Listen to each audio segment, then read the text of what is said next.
Menurut Tungku, jika seseorang bekerja di bank, apakah gaji yang diambil tersebut itu termasuk halal atau tidak? Terima kasih. Orang kerja bak bank. Bak bank yang le macam transaksi. Nah yang tugas utang bank, khusus bagiannya gonya. Nah yang tugas tulis bagian utangnya. Nah yang ladung bagian sapam. Nah tulis apa yang memakai yang gerong.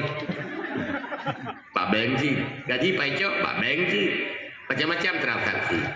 Nah, bila ya ijuk gaji dari hasil riba, punya pasti, pasti gajinya dari hasil yang riba.